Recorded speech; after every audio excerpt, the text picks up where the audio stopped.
Je me suis représenté moi-même au tribunal. Mon mari a ri.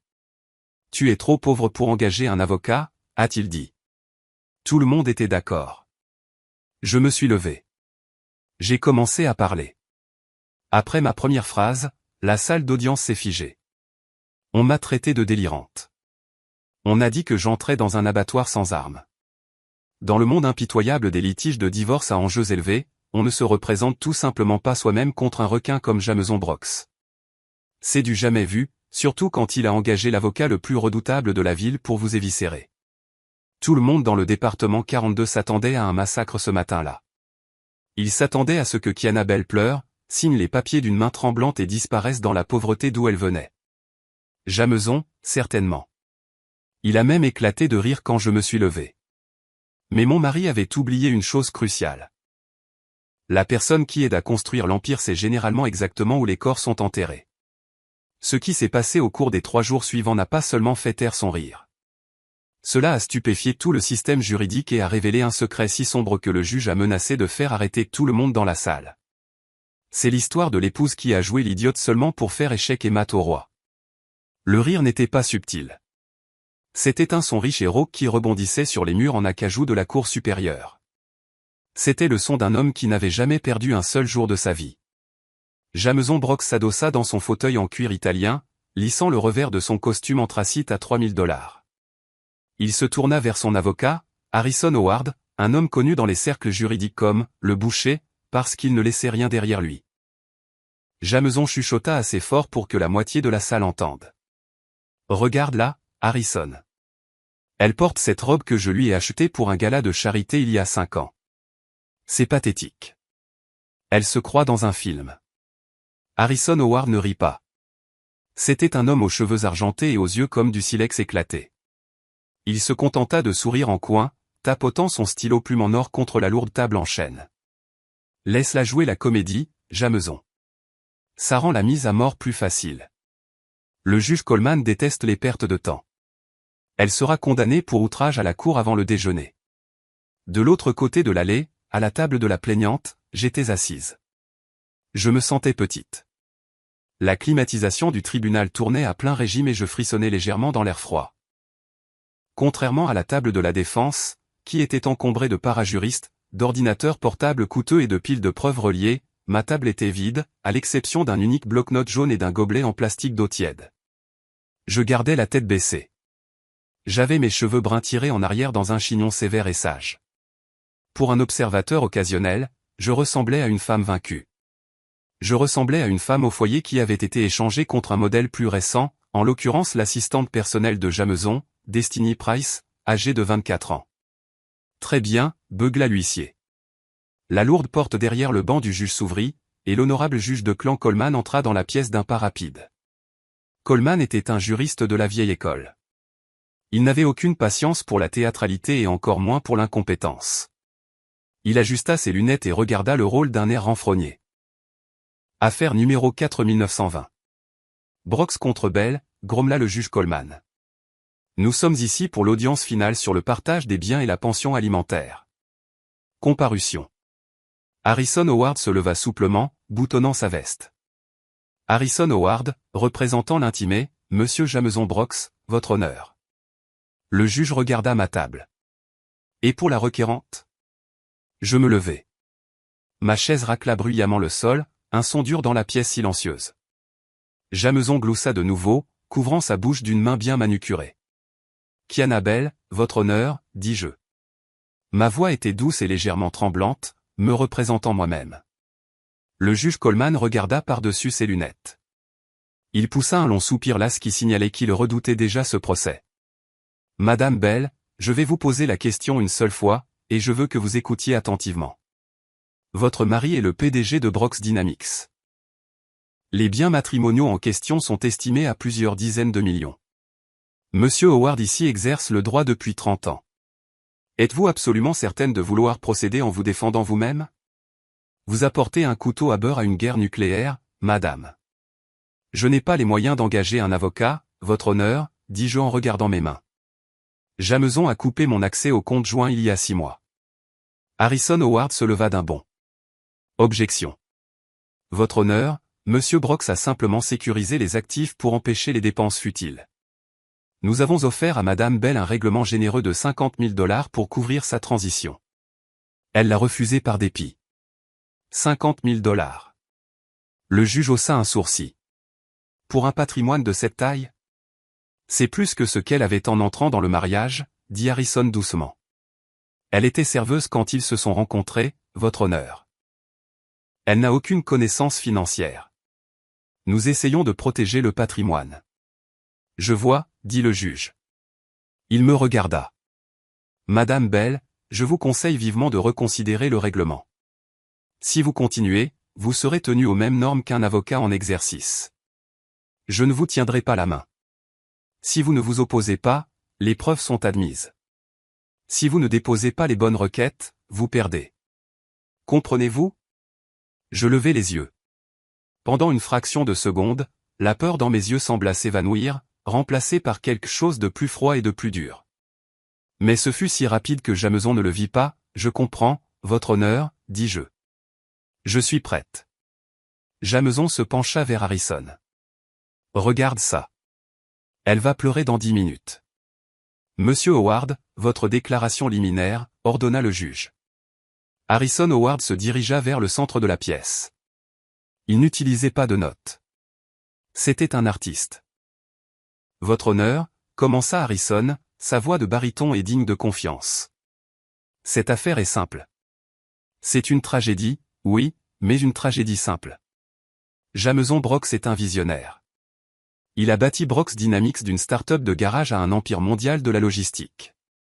Il a travaillé 18 heures par jour. Il a manqué les vacances. Il a tout sacrifié pour le succès de la famille. Harrison me désigna d'un geste accusateur. Et qu'a fait sa femme? Elle est restée à la maison. Elle a assisté à des déjeuners. Elle a dépensé son argent.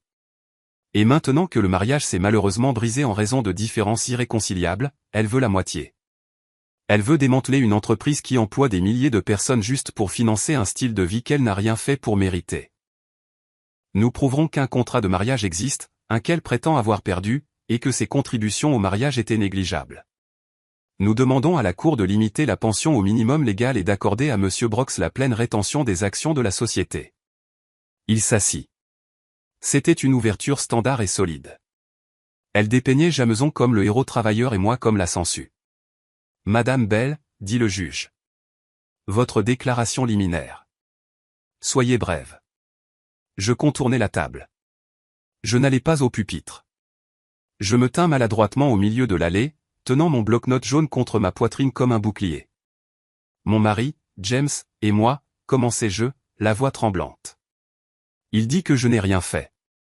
Il dit que je n'étais qu'une serveuse. C'est vrai. J'étais serveuse au Blue Dîner sur la 4e rue quand nous nous sommes rencontrés. Jameson roula des yeux. Voilà l'histoire larmoyante, pensa-t-il. Mais je continuai, reprenant mon souffle. La loi dans cet État parle d'un partenariat. Elle parle de bonne foi. Jameson vous demande de croire qu'il a bâti Brox Dynamics seul. Il vous demande de croire que les 50 millions de dollars dans le Trust Vanguard n'existent pas. La salle devint complètement silencieuse. La tête de Harrison Howard se releva brusquement. Jameson se figea. Lequel trust? Demanda le juge Coleman, se penchant en avant. Le Trust Vanguard, votre honneur, dis-je, ma voix se stabilisant. Et la société écran aux îles Caïmans enregistrée sous le nom de Blue Ocean Holdings. Et les 3 propriétés commerciales à Seattle achetées sous le nom de son chauffeur, Cooper Long. Le visage de Jameson passa de suffisant à violet en l'espace de 3 secondes.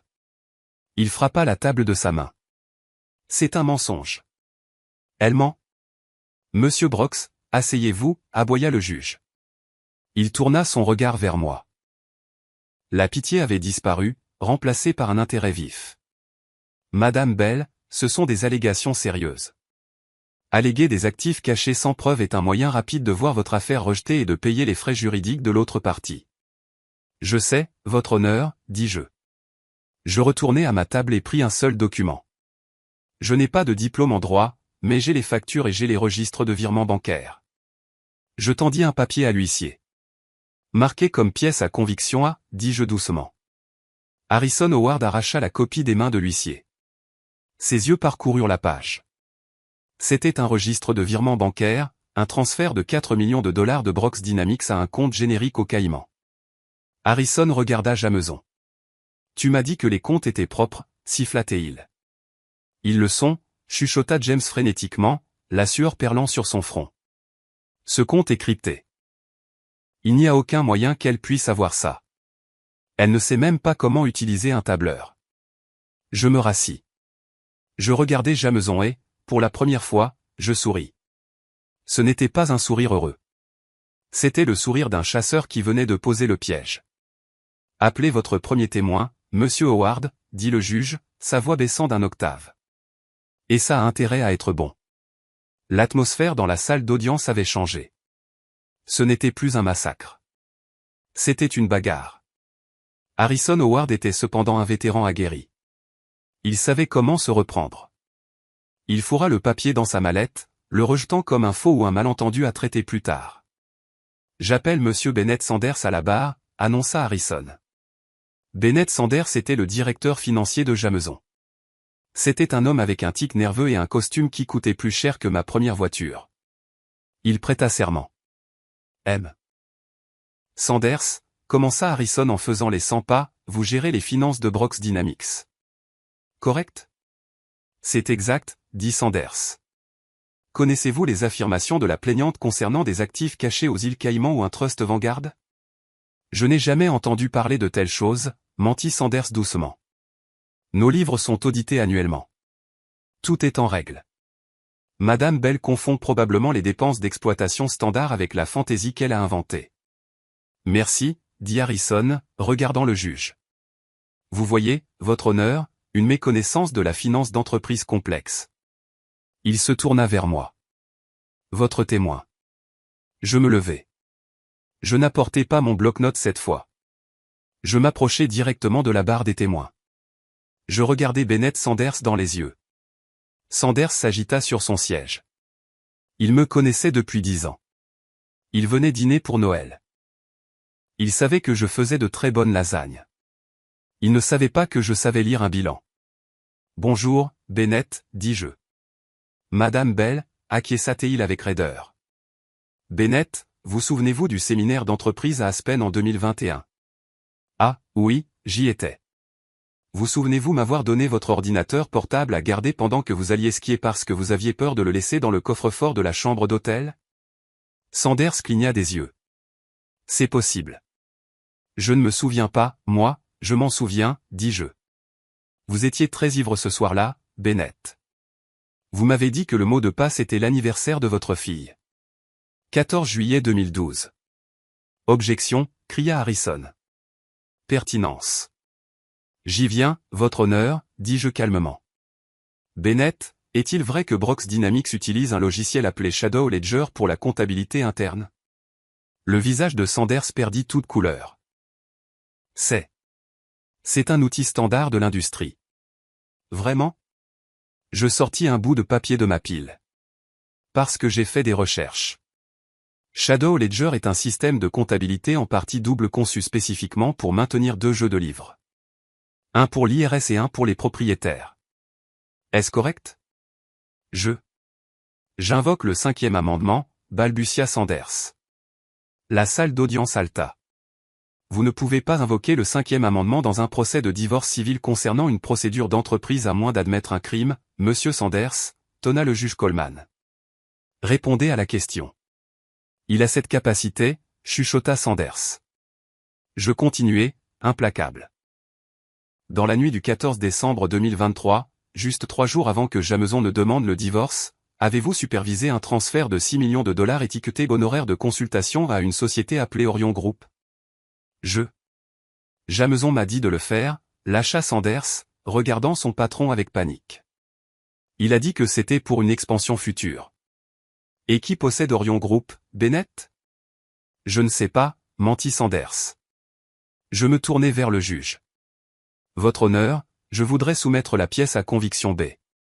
Ce sont les statuts de constitution d'Orion Group, enregistrés au Nevada. Je plaçai le document sur le rétroprojecteur. Le nom sur l'enregistrement était clair pour tout le monde.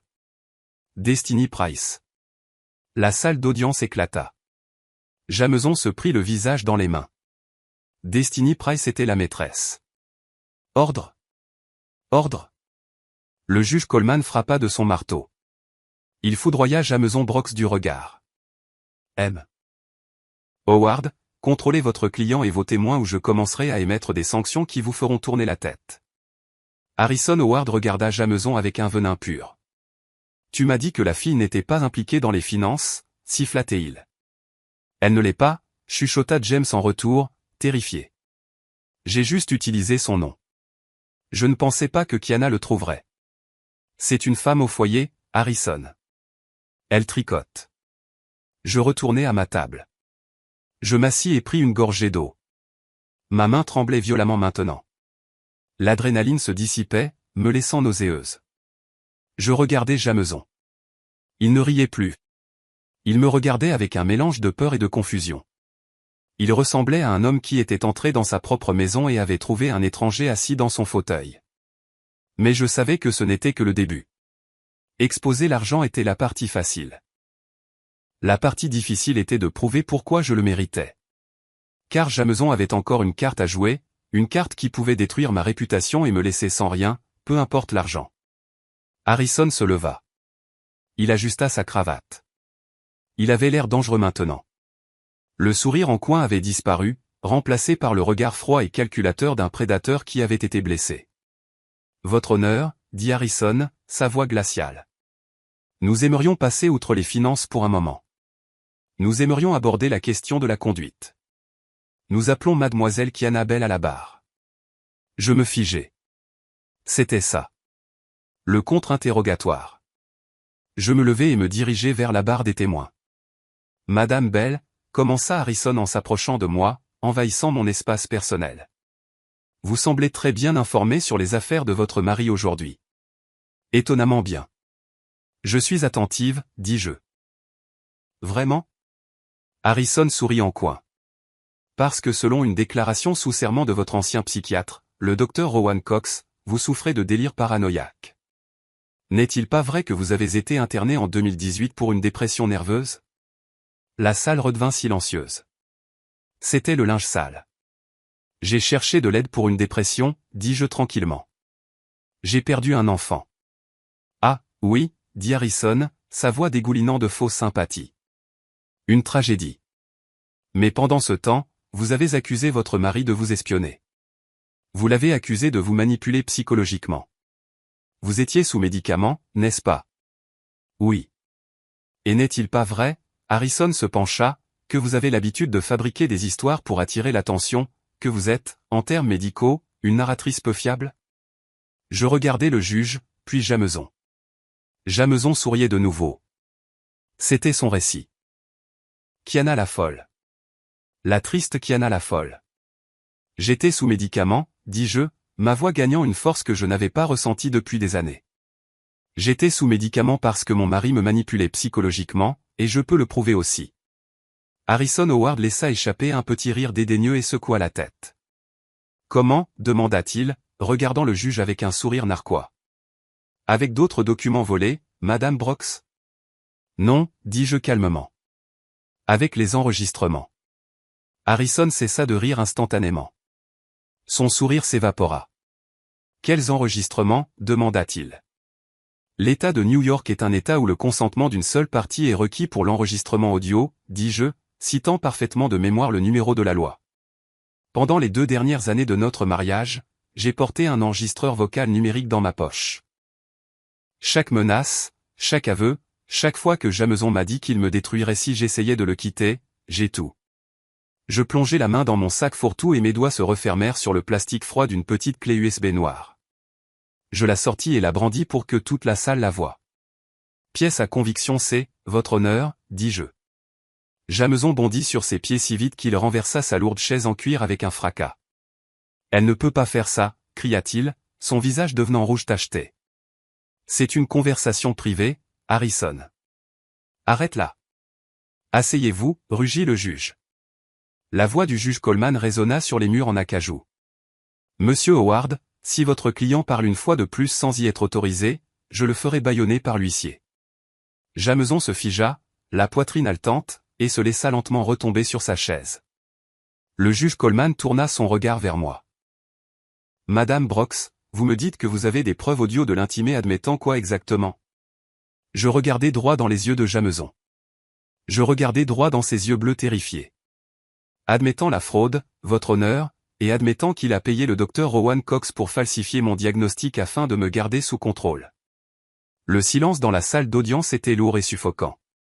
C'était comme si tout l'oxygène avait été aspiré de la pièce. Même la sténographe judiciaire cessa de taper, ses mains planant au-dessus des touches. Lancez-le, ordonna le juge Coleman. L'huissier s'approcha et prit la clé USB de ma main tremblante.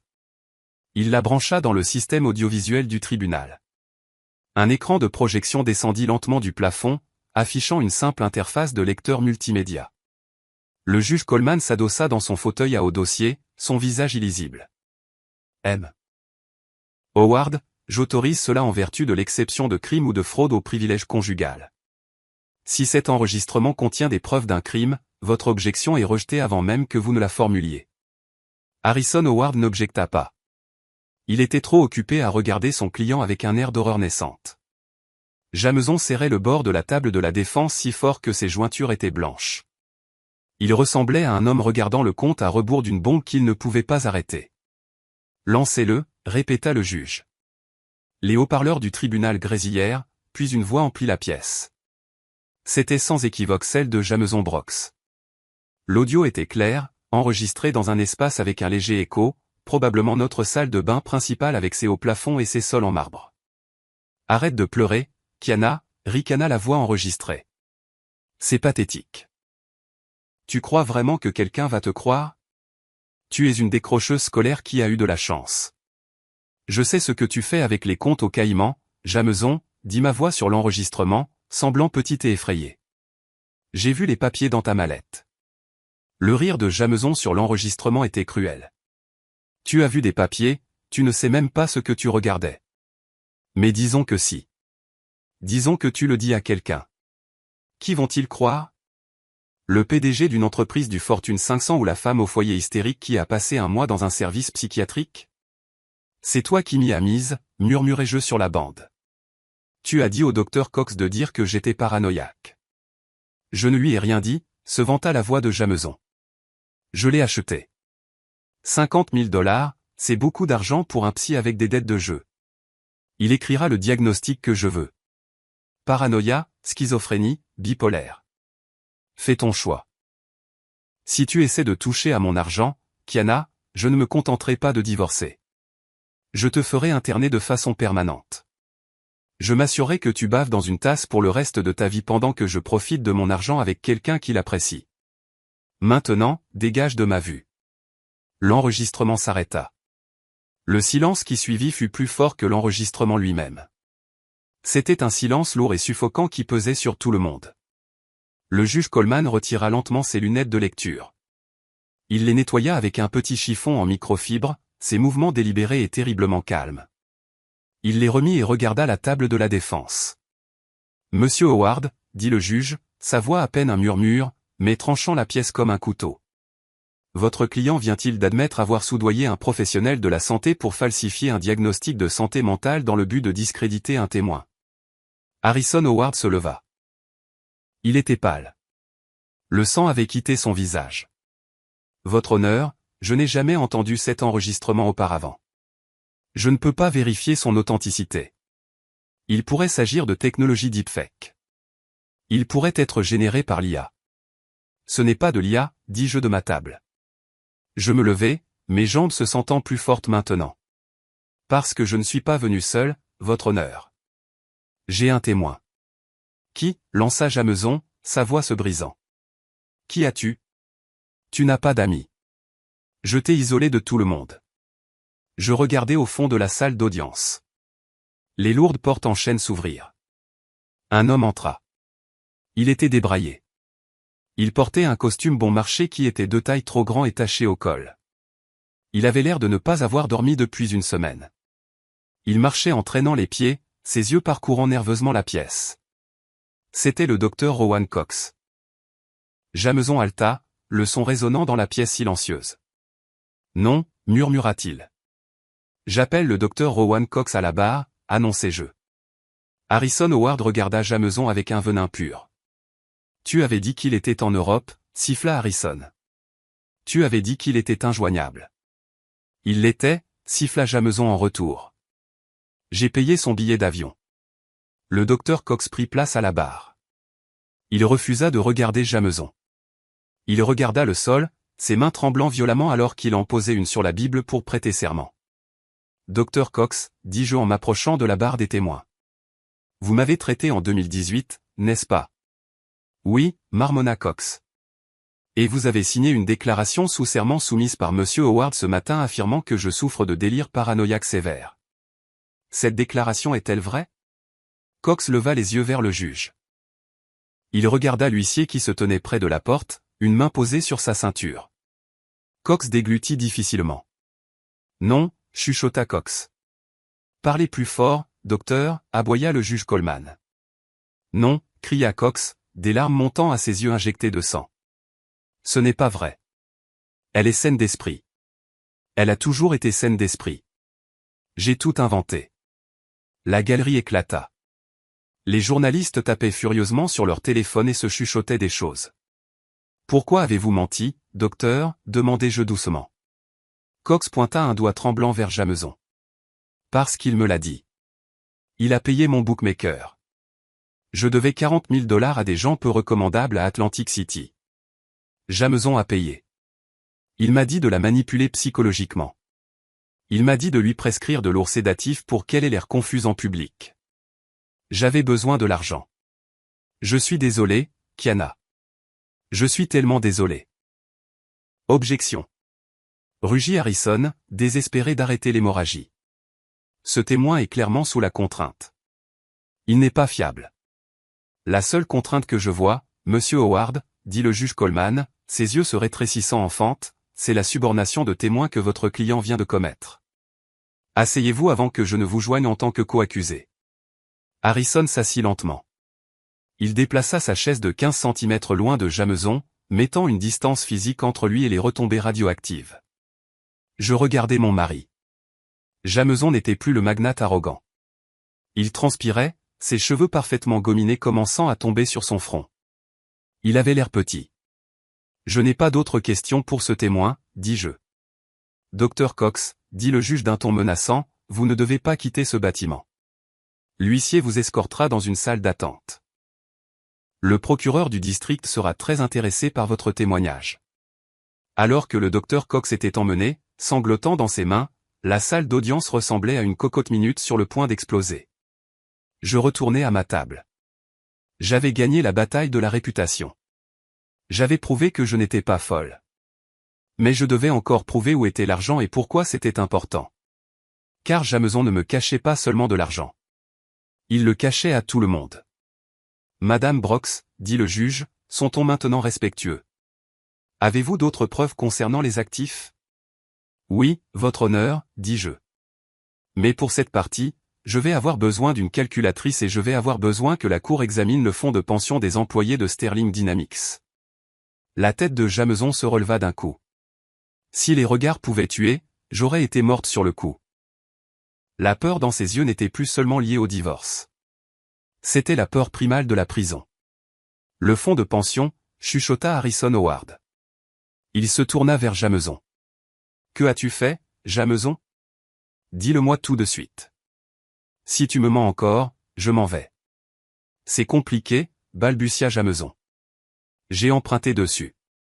Juste temporairement pour couvrir les appels de marge sur l'expansion. Harrison ferma les yeux et se pinça l'arête du nez. Tu as détourné les fonds de la retraite de tes employés pour financer une société écran, Jameson. C'est fédéral. Madame Brox, continuez, ordonna le juge. Je me dirigeai vers le projecteur. Je plaçai un nouveau document sur la vitre. C'était un tableur complexe rempli de lignes de chiffres et de dates. Pièce à conviction D, annonçai-je. C'est une comparaison des contributions des employés au plan 401K de Sterling Dynamics par rapport aux dépôts réels effectués sur le compte dépositaire à la Chase Bank. J'utilisais un pointeur laser, un bon marché que j'avais acheté dans une station-service, pour encercler une colonne de janvier 2022 à aujourd'hui. J'expliquai, ma voix stable, chaque employé avait 5% de son salaire déduit pour la retraite. Cet argent était censé aller à la Chase Bank, mais ce ne fut pas le cas. Je claquai un autre papier sur le projecteur. Ça, dis-je, c'est le grand livre de Blue Ocean Holdings aux îles Caïmans. Les dates correspondent parfaitement. 15 janvier, 400 000 $ déduits de la paie. 16 janvier, 400 000 $ déposés chez Blue Ocean. Il écrémait le fonds de retraite, le blanchissait via les Caïmans pour éviter les impôts, puis l'utilisait pour acheter des biens immobiliers sous le nom de sa maîtresse. La salle d'audience bourdonnait. Ce n'était plus seulement un divorce. C'était un scandale d'entreprise de proportions massives. Monsieur Howard, dit le juge, sa voix d'un calme mortel. Votre client a-t-il une explication sur la raison pour laquelle le fonds de pension des employés est vide? Harrison se leva lentement. Il avait l'air fatigué. Il ressemblait à un homme qui réalisait que sa carrière pourrait se terminer aujourd'hui, en même temps que celle de son client. Votre honneur, dit Harrison.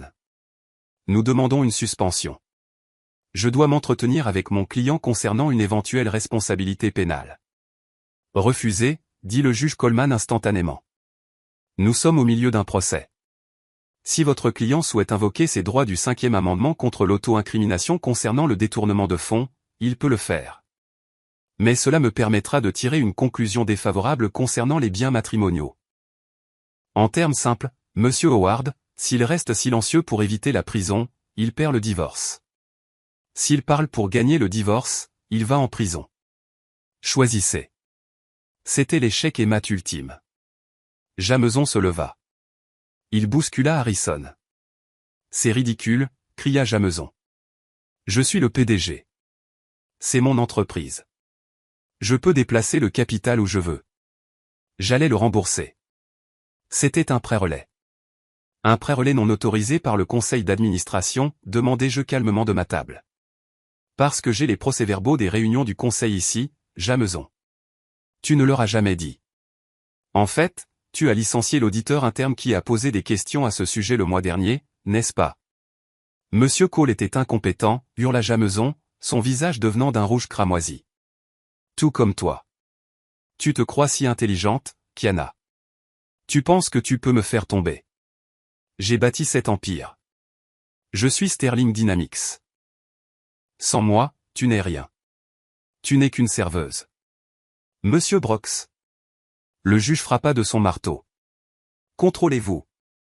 Non. Jameson était maintenant complètement déséquilibré. La façade du milliardaire cool et posé s'était brisée en 1000 morceaux. Elle a piraté mon ordinateur. C'est illégal. Cette preuve est irrecevable. Arrêtez-la. Je n'ai pas piraté ton ordinateur, Jameson, dis-je doucement. La pièce se tut pour m'entendre. Je n'ai pas eu à le faire, continuai-je. Tu as lié ton iPad au compte iCloud familial pour pouvoir télécharger des photos de tes voyages avec Destiny Price. Tu étais si arrogant. Tu n'as même pas réalisé que chaque document que tu sauvegardais, chaque feuille de calcul que tu modifiais était automatiquement sauvegardée sur le serveur familial au sous-sol. Le serveur que j'ai payé pour installer afin de stocker nos photos de mariage. Je le regardais avec pitié. Tu m'as tout pris, Jameson. Ma dignité, mes amis. Tu as essayé de me prendre ma santé mentale, mais tu as oublié de changer tes paramètres iCloud. Certaines personnes dans la galerie rirent. C'était un rire nerveux et choqué. Harrison Howard commença à faire sa mallette. Où allez-vous, monsieur Howard? Demanda le juge Coleman. Je me retire en tant que conseil, votre honneur, dit Harrison, sans regarder Jameson. Mon client m'a menti, m'a impliqué dans une subornation de témoins, et est en train d'avouer une fraude électronique fédérale au dossier. Je suis éthiquement tenu de me retirer. Reste assis, Harrison. Jameson attrapa le bras de son avocat. Je te paie 1000 $ de l'heure. Tu ne pars pas avant que je le dise. Lâchez-moi, gronda Harrison, le repoussant. Monsieur Howard, vous resterez jusqu'à la conclusion de cette audience, décida le juge. Mais vous n'êtes pas tenu de suborner davantage de faux témoignages. Maintenant, Madame Brox, vous avez prouvé que les actifs existent. Vous avez prouvé les violences conjugales et la fraude. Quelle est votre demande de jugement? Je pris une profonde inspiration. Je regardais le bloc-notes jaune où j'avais écrit ma plaidoirie finale. Je n'en avais pas besoin. Je ne veux pas la moitié, votre honneur, dis-je. Jameson se figea. Quoi? Je ne veux pas la moitié, répétai-je fermement. Je veux tout. Pour quel motif? Demanda le juge, intrigué. Pour motif de dissipation d'actifs, je citai le précédent juridique. Lorsqu'un conjoint gaspille ou dissimule malicieusement des actifs pour frauder l'autre, le tribunal a le pouvoir d'accorder 100% du patrimoine restant à la victime. Jameson a vidé le fonds de pension. Il a dépensé des millions pour sa maîtresse. Il a caché le reste au Caïman. Si vous lui donnez la moitié, il fuira le pays. Il a un vol réservé pour le Brésil ce soir à 22h. Je brandis une impression d'un billet d'avion. Pièce à conviction, dis-je. Jameson vérifia frénétiquement ses poches à la recherche de son téléphone. Il avait réservé ce vol 2 heures plus tôt pendant la pause toilette. Comment l'avait-elle eu? Mon iCloud, chuchota Théil, horrifié. Il y a un risque de fuite, votre honneur, dis-je. Je demande le contrôle total des actifs liquides restants, la maison conjugale, et les actions de Sterling Dynamics à détenir en fiducie afin que je puisse rembourser les employés qu'il a volés. C'était un geste noble. Je ne demandais pas l'argent pour des yachts. Je le demandais pour sauver les travailleurs. Le juge Coleman regarda Jameson. Il regarda les preuves. Il regarda la barre des témoins vide où le docteur Cox s'était assis. Je suis enclin à être d'accord, dit le juge. Monsieur Brox, remettez votre passeport à l'huissier immédiatement. Je l'ai laissé à la maison, mentit Jameson. Huissier, fouillez-le, ordonna le juge. L'huissier s'avança. Jameson recula. Ne me touchez pas, cria Jameson. Il regarda la sortie. Il regarda la fenêtre. C'était un animal piégé. Soudain, les lourdes portes doubles à l'arrière de la salle d'audience s'ouvrirent avec un grand fracas qui fit sursauter tout le monde. Tout le monde se retourna. 6 hommes et femmes en coupe-vent bleu marine avec des lettres jaunes entrèrent. Ils étaient suivis par 2 officiers de police de New York en uniforme. Les lettres sur les vestes ne disaient pas FBI. Elles disaient SEC, Security and Exchange Commission, et derrière eux, le DOJ, Department of Justice. L'agent principal, une grande femme au visage sévère et aux cheveux tirés en un chignon serré, pointa la table de la défense. Jameson Brox, annonça TL, je suis l'agent spécial Monique Ramirez. Nous avons un mandat d'arrêt contre vous pour fraude sur les valeurs mobilières, détournement de fonds et blanchiment d'argent. Jameson s'effondra sur sa chaise. Il me regarda. Je ne détournai pas le regard. Je ne souris pas. Je ne jubilais pas. J'observais simplement. Je te l'avais dit, James, murmurai-je, bien qu'il ne pût m'entendre à travers la pièce chaotique. Je t'avais dit que je survivrais. Je t'avais dit que je n'étais pas folle. Ces mots résonnaient dans mon esprit, un mantra silencieux de justification, mais le drame était loin d'être terminé. Alors que les agents fédéraux se déplaçaient pour menotter Jameson, Harrison Howard se leva de son siège à la table de la défense. Agent, dit Harrison, sa voix tremblante alors qu'il pointait un doigt manucuré vers son propre client. Monsieur Brox vient d'avouer des crimes supplémentaires au dossier du tribunal. Je vous suggère d'obtenir la transcription immédiatement. Traître! Rugit Jameson. Il se jeta sur Harrison, son visage tordu en un masque de haine pure et sans mélange.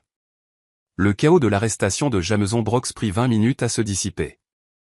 La vue du PDG milliardaire traîné dehors menotté, hurlant des obscénités à son avocat et à sa femme, était le genre de spectacle qui dominerait le cycle des nouvelles de New York à Los Angeles pendant des semaines. Quand les lourdes portes en chaîne se refermèrent enfin, laissant la salle d'audience dans un silence stupéfait et poussiéreux, seules quelques personnes restaient, moi, le juge Coleman, la sténographe judiciaire, et Harrison Howard, qui fourrait frénétiquement des papiers dans sa mallette, ressemblant à un rat sentant que le navire s'était déjà brisé en deux. Monsieur Howard, dit le juge Coleman, sa voix résonnant dans la pièce vide avec le poids d'un coup de marteau. Harrison se figea, sa main planant au-dessus d'une pile de dossiers. Votre honneur, vous êtes dangereusement proche d'être radié du barreau. Si vous voulez sauver votre licence, vous coopérez pleinement avec le séquestre désigné par le tribunal. Me suis-je bien fait comprendre? Cristal, votre honneur, dit Harrison, essuyant une perle de sueur de son front. Il me jeta un coup d'œil. Pendant un instant, ses yeux se rétrécirent, un regard de calcul froid plutôt que de défaite, avant qu'il ne se dépêche de sortir par la sortie latérale. Je restais seul à la table de la plaignante. J'avais la tête qui tournait. La chute d'adrénaline arrivait, et elle allait être brutale. Madame Brox, ou devrais-je dire Mademoiselle Bell, dit le juge doucement. Je levai les yeux. Oui, votre honneur. Compte tenu de l'inculpation fédérale et du gel des avoirs personnels de Monsieur Brox, la société, Sterling Dynamics, est effectivement sans tête. L'action va chuter en chute libre dès l'ouverture du marché demain matin.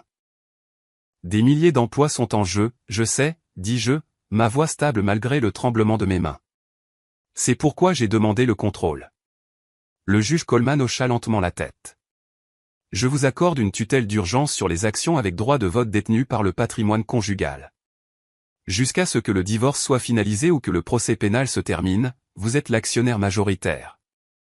Vous êtes, à toutes fins utiles, la propriétaire de Sterling Dynamics. Il se pencha en avant, son expression grave. Soyez prudente, Kiana. Vous venez d'abattre un loup, mais vous êtes sur le point d'entrer dans une fosse aux vipères. Le conseil d'administration ne vous accueillera pas à bras ouverts. Ils essaieront de vous dévorer toute crue. Je ramassai mon bloc-notes jaune. Je ne me sentais plus comme la femme tremblante qui était entrée dans cette salle d'audience 3 heures plus tôt. Qu'ils essaient, dis-je. 2 heures plus tard, une voiture de ville noire s'arrêta devant le gratte-ciel de verre étincelant de Midtown Manhattan. Le logo de Sterling Dynamics était gravé dans l'acier au-dessus des portes tournantes. Je descendis sur le trottoir. Je n'avais pas changé de vêtements. Je portais toujours la robe vieille de 5 ans dont Jameson s'était moqué, mais alors que je traversais le hall, l'atmosphère était électrique de peur. Les employés se blottissaient dans les coins, chuchotant derrière des mains en coupe. Ils avaient vu les alertes d'actualité sur leur téléphone. Ils savaient que le FBI avait perquisitionné le siège plus tôt ce matin-là. Quand j'atteignis l'étage de la direction, la réception était vide. La réceptionniste avait fui, craignant probablement d'être arrêtée elle-même. Je me dirigeai directement vers les doubles portes en acajou de la salle du conseil. Je pouvais entendre des cris de l'intérieur. Je poussai les portes. Autour de la table ovale massive étaient assis 12 hommes et une femme, le conseil d'administration. Ils se disputaient bruyamment, des téléphones pressés contre leurs oreilles, des cravates desserrées, des vestes de costume jetées sur des chaises. La pièce se tut à mon entrée. « Qui vous a laissé entrer ?» aboya Conrad Vance, le président du conseil. Vance était un prédateur financier de 70 ans avec une réputation de démanteler des entreprises. « Sécurité. Faites sortir cette femme d'ici. »« Asseyez-vous, Conrad, dis-je. » Ma voix n'était pas forte, mais elle trancha la pièce surchauffée comme une lame de rasoir. Vance ricana, son visage devenant d'une nuance de cramoisie. « Excusez-moi, savez-vous qui je suis ? C'est une réunion restreinte. Rentre chez toi faire des biscuits, Kiana. Ton mari est en prison et cette entreprise est sous notre contrôle maintenant. » Je me dirigeai vers le bout de la table, vers la chaise vide de Jameson. Je ne m'assis pas. Je me tins derrière, posant mes mains sur le dossier en cuir, sentant la texture froide sous mes paumes. En fait, dis-je, sortant l'ordonnance du tribunal de mon sac et la faisant glisser sur la table polie. Elle est sous le mien. Vance arracha le papier. Il le lut, son visage devenant de la couleur de la cendre. C'est de la folie, balbutia Vance. Coleman vous a donné les droits de vote. Vous n'avez aucune expérience. Vous êtes une femme au foyer. Je suis la tutrice désignée par le tribunal du patrimoine Sterling, le corrigé-jeu, qui détient 51% des actions avec droit de vote. Ce qui fait de moi la présidente. Et comme premier acte, je déclare cette réunion ouverte. Nous n'accepterons pas ça, dit un autre membre du conseil, un homme corpulent nommé Baxter. Nous déposons une motion d'urgence pour vous destituer. L'action a baissé de 40% en 2 heures. Nous devons vendre la division logistique à Amazon d'ici la fin de la journée pour sauver le capital. Non, dis-je. Qu'est-ce que vous voulez dire par non ? Baxter se leva, frappant la table de sa main. Vous ne comprenez rien aux affaires. Nous avons une crise de liquidité. Nous avons une crise de corruption, répliquai-je. Et nous ne vendons pas la division logistique. Cette division emploie 4000 personnes en Ohio et au Michigan. Si vous la vendez, ils perdent leur pension à cause de la façon dont Jameson a structuré la dette. J'ai lu les contrats, Baxter. La pièce retomba dans le silence. Il me regardait différemment maintenant, pas avec respect, mais avec prudence, comme si j'étais une bombe qui venait de commencer à faire tic-tac. Alors, quel est votre plan brillant, ricana Vance? Faire des câlins aux employés jusqu'à ce que l'action se redresse? Non, dis-je. Mon plan est d'extraire le cancer. Je plongeai la main dans mon sac et sortis une pile de dossiers en manille. J'en jetai un devant Vance, un devant Baxter, et un devant la femme membre du conseil, Linda Gray. « Qu'est-ce que c'est » demanda Linda, ouvrant le dossier avec des doigts tremblants. « Ça, dis-je, c'est un enregistrement des pots de vin qu'elle a reçus pour la construction du nouvel entrepôt au Nevada. Vous avez approuvé une offre qui était 20% plus élevée que le prix du marché. Et comme par hasard, l'entreprise de construction appartient à votre beau-frère, Linda. » Linda devint pâle. Je me tournai vers Vance. « Et vous, Conrad, vous vendez à découvert des actions sterling depuis 3 mois. Vous saviez que Jameson falsifiait les comptes. Vous pariez contre l'entreprise que vous étiez censé protéger. » Vance referma le dossier d'un coup sec. « C'est de la calomnie. »« C'est dans les emails, dis-je. Jameson a tout gardé. Il ne vous faisait pas plus confiance que vous ne lui faisiez confiance. » Je me penchai en avant, serrant la chaise jusqu'à ce que mes jointures deviennent blanches. Voici comment ça va se passer. Vance, Baxter, Gray, vous démissionnez. Avec effet immédiat. Vous invoquerez des raisons de santé personnelle. Si vous le faites, je ne remettrai pas ces dossiers aux agents de la SEC qui sont actuellement en bas en train de saisir les serveurs. Si vous vous battez contre moi, vous partagerez une cellule avec Jameson. Vance regarda les autres membres du conseil. Ils détournèrent le regard, étudiant leurs chaussures ou le plafond. Il était seul. « Vous êtes une sorcière » siffla Vance. « Je suis une épouse qui a été attentive » répondis-je. « Sortez. » Vance se leva, prit son manteau et sortit en trombe. Baxter et Gray suivirent, la tête baissée de honte. Je regardai les 9 membres restants du conseil. Ils étaient assis parfaitement immobiles, terrifiés. « Maintenant, dis-je, m'asseyant enfin dans le fauteuil en cuir. Il était trop grand pour moi, mais je remplissais la pièce de ma présence. Parlons de la façon dont nous allons rembourser le fonds de pension. La première semaine de mon règne en tant que PDG par intérim de Sterling Dynamics fut un tourbillon d'adrénaline et de caféine. J'avais purgé le conseil, stabilisé l'action et gagné le cœur des employés. Pour le monde extérieur, j'étais l'héroïne victorieuse. Mais à l'intérieur de la suite exécutive silencieuse au mur de verre au 42e étage, je ressentais un malaise lancinant. Je gagnais la guerre pour l'entreprise, mais je ne comprenais toujours pas pourquoi la guerre avait commencé en premier lieu. Pourquoi Jameson, un magnate milliardaire, avait-il épousé la fille d'un organisateur communautaire du Queens 10 ans plus tôt? Il était 23h un jeudi soir. Les nettoyeurs étaient partis depuis longtemps, laissant le bureau dans un silence lourd et pressurisé. J'étais assise au bureau massif en acajou de Jameson, fixant une peinture d'une goélette du 19e siècle sur le mur. Je me souvenais que Jameson s'était un jour vanté, à moitié ivre de scotch, qu'il gardait sa véritable assurance derrière ce navire. Je me levai, retirai la peinture et trouvai un coffre-fort mural. Je tapai le code. L'ego de Jameson était si fragile qu'il utilisait son propre anniversaire, et la lourde porte en acier s'ouvrit avec un clic. Il n'y avait pas d'argent à l'intérieur, juste une pile de vieux disques durs et un unique carnet usé relié en cuir rouge. Je pris le carnet sur le bureau et allumai la lampe de lecture en laiton. J'ouvris la couverture. Ce n'était pas un grand livre. C'était un journal des péchés. Il cataloguait des pots de vin, des déversements illégaux et des stratagèmes de chantage remontant à 20 ans. Mais en feuilletant les entrées de 2014, mon sang se glaça. Entrée du 12 juin 2014. Cible identifiée. Kiana Bell, fille de George Bell, le propriétaire des Brownstones sur le front de mer. Il ne veut pas vendre. Il prétend que la terre est sacrée pour sa famille. HH dit que nous avons besoin d'une solution de contournement. Mes mains commencèrent à trembler de manière incontrôlable. Belle était mon nom de jeune fille. Mon père George avait été un homme têtu et fier qui était mort sans le sou. Ou du moins, c'est ce que je pensais. Je tournai la page, mon cœur martelant contre mes côtes comme un oiseau piégé. Entrée du 4 juillet 2014. HH suggère la voix du veuf. Si George meurt sans testament, la terre va à la fille.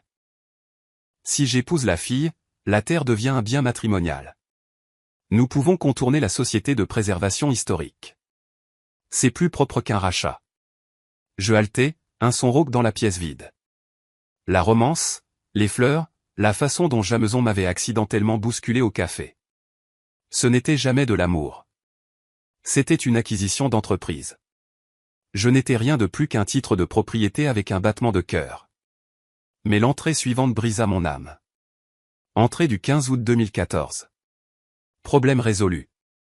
Le vieil homme ne voulait pas s'écarter de la route. HH conduisait. C'était sale mais efficace. Le rapport de police a été classé comme délit de fuite.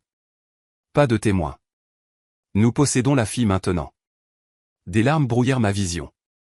Mon père n'était pas mort d'une crise cardiaque ou d'un accident fortuit. Il avait été assassiné, écrasé dans la rue comme un animal pour que Jameson puisse construire un gratte-ciel de luxe. Et les initiales HH. Harrison Howard. Le bourdonnement de l'interphone sur mon bureau me secoua si fort que je faillis laisser tomber le livre. Madame Brox, crépita la voix du gardien de nuit.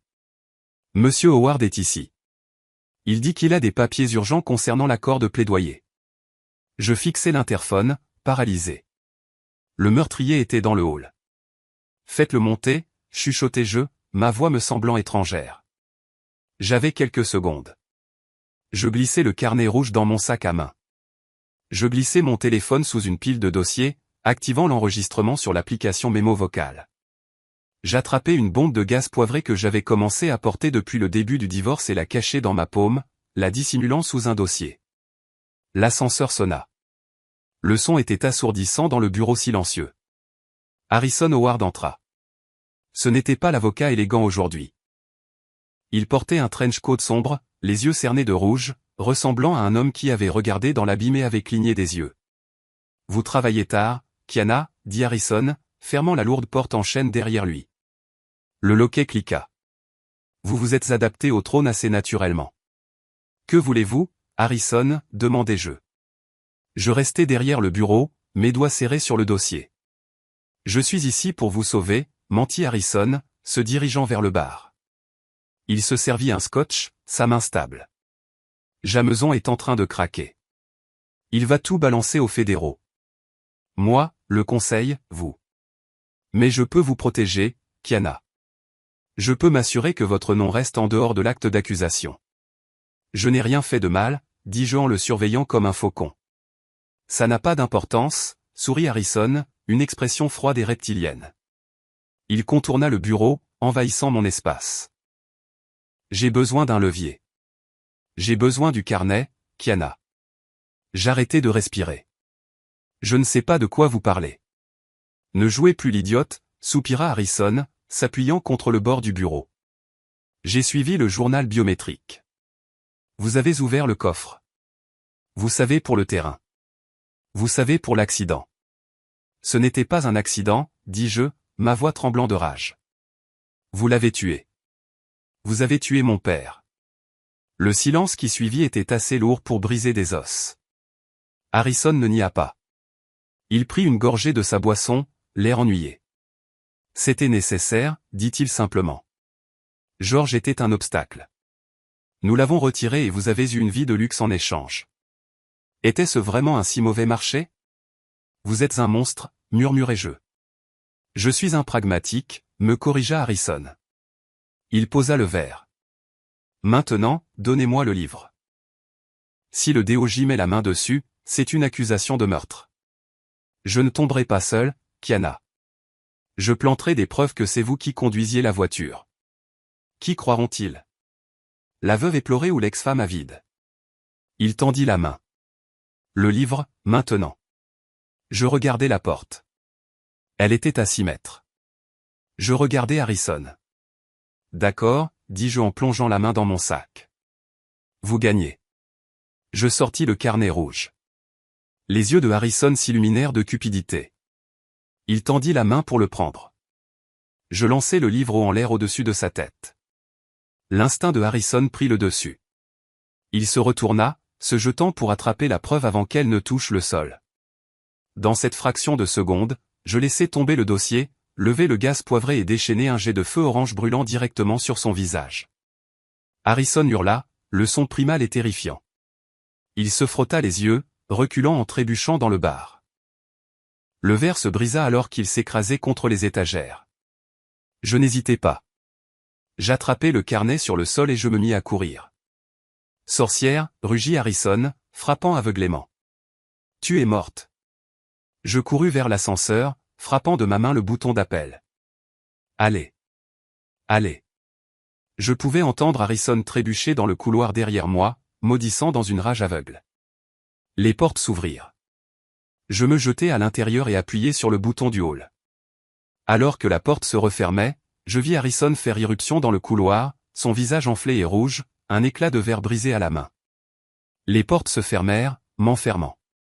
Mais alors que l'ascenseur descendait, je savais que le cauchemar n'était pas terminé. J'étais piégé dans un bâtiment avec un tueur, et il n'y avait plus nulle part où se cacher. Les portes de l'ascenseur s'ouvrirent avec un joyeux ding qui semblait obscènement lumineux dans le hall sombre. Je sortis en titubant dans l'espace caverneux de marbre et de verre. Il était habituellement animé, mais ce soir, c'était un tombeau silencieux. Je courus vers les portes tournantes, mes talons claquant bruyamment sur le sol poli. Je poussai contre le verre lourd. Il ne bougea pas. La panique monta dans ma gorge. Le protocole de sécurité de nuit.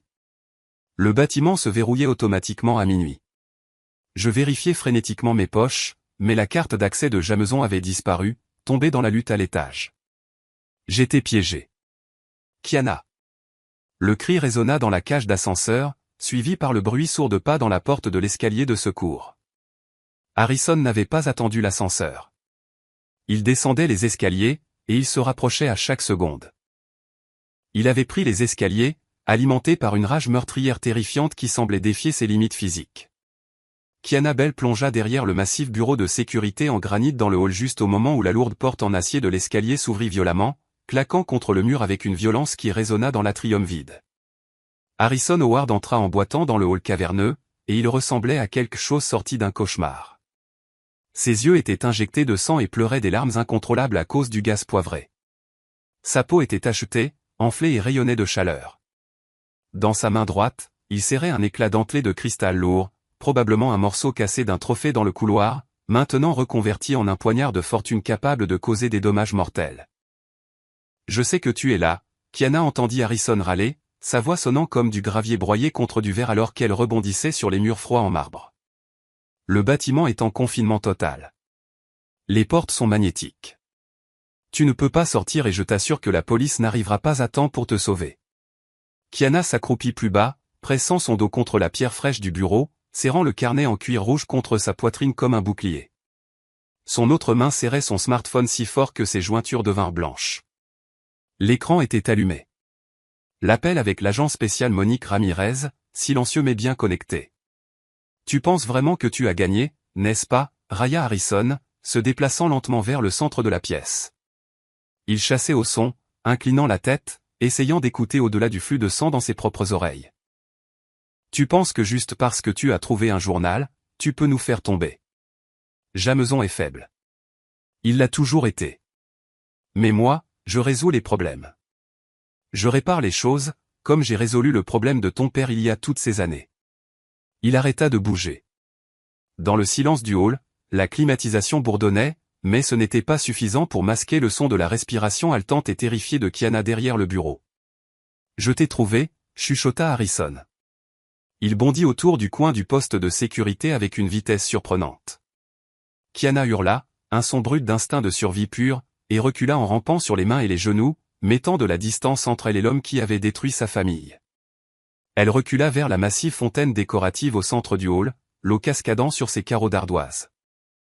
Harrison combla la distance, levant le poignard de verre au-dessus de sa tête, son visage tordu en un masque de haine pure et sans mélange.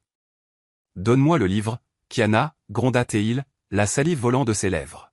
« Donne-le-moi maintenant, et je ferai ça vite. » Kiana leva les yeux vers l'éclat de verre mortel qui captait les lumières du hall.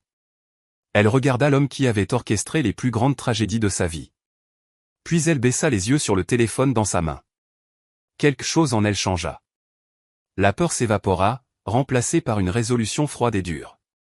Non, dit-elle, sa voix tremblant au début, mais gagnant en assurance à chaque syllabe. Je ne te donne pas le livre, Harrison. Mais je vais te donner un public. Elle brandit le téléphone, l'écran brillant dans le hall sombre. Agent Ramirez, avez-vous entendu cette confession? Une voix nette et amplifiée coupa le silence, assez forte pour que Harrison l'entende par-dessus le bruit de l'eau de la fontaine. Nous avons tout enregistré, Madame Brox. Restez à terre et regardez l'entrée principale. Harrison se figea, son bras toujours levé, la confusion obscurcissant ses yeux enflés. Soudain, le monde explosa. Les immenses portes tournantes en verre à l'avant du bâtiment Sterling Dynamics volèrent en éclats avec un fracas assourdissant alors qu'un camion blindé du SWAT percuta l'entrée, le métal gémissant contre la pierre. Des hommes en équipement tactique lourd envahirent l'ouverture déchiquetée, les faisceaux rouges de leurs viseurs laser coupant à travers la poussière et les débris comme des sabres laser. Agents fédéraux, lâchez l'arme, à terre.